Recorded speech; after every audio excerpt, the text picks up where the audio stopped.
Hi everyone, it's Friday, May 1st. Today we'll be talking about the government shutdown finally coming to an end, oil prices hitting their highest levels in 3 years, and a bus drives into the River Seine in Paris. And we have a special surprise for our 100th episode. I'm Lily, and this is Newsicle. Wake up, tune in, it's time to know what's happening fast, what's moving slow. Stories big and stories small, it's Newsicle, we've got it all. Smart news, cool views, this is Newsicle. Top stories. First, big news out of Washington, D.C. After a record 75-day partial government shutdown, lawmakers voted yesterday to reopen most of the Department of Homeland Security.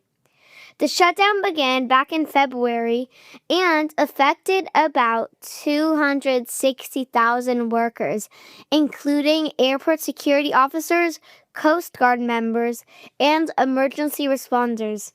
Many of them were either told to stay home without pay or were working without pay. So, what caused this? Well, Democrats wanted changes to how immigration enforcement works, while Republicans wanted stronger border security funding. The two sides couldn't agree until now.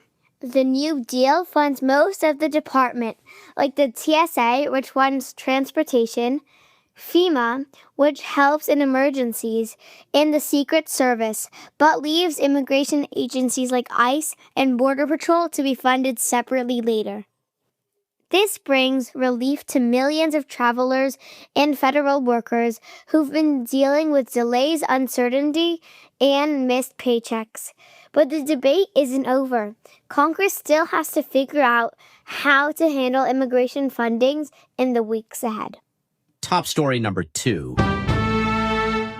Next, oil prices climbed to their highest level since 2022 yesterday, after reports that U.S. President Donald Trump might consider strikes on Iran again, as the peace talks haven't made a lot of progress. The global benchmark oil price, which is known as Brent crude, jumped by about 7% to more than $126 per barrel before falling back to around $114 later in the day.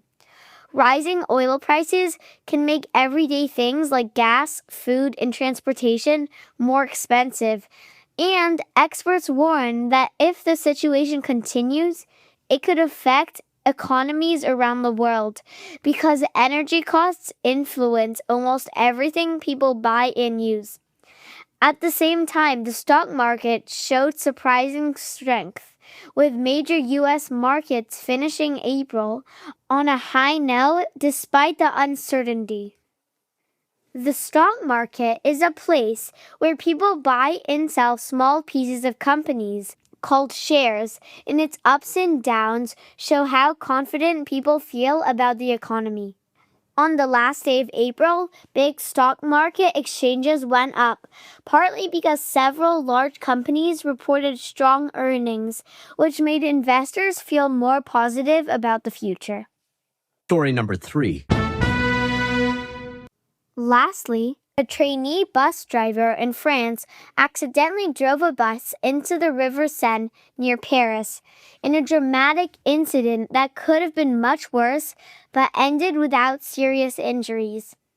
The crash happened at around 9:30 in the morning, about 12 miles south of Paris, while the driver was near the end of her training.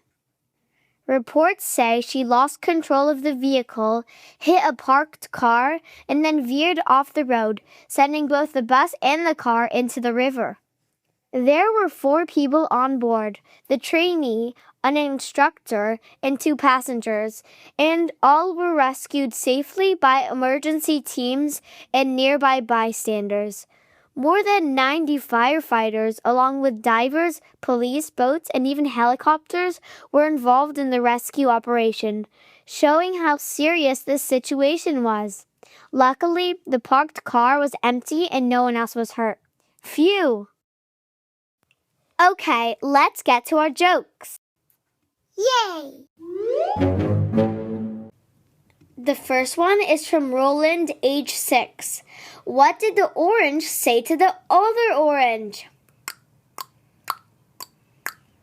Nothing, because oranges don't talk.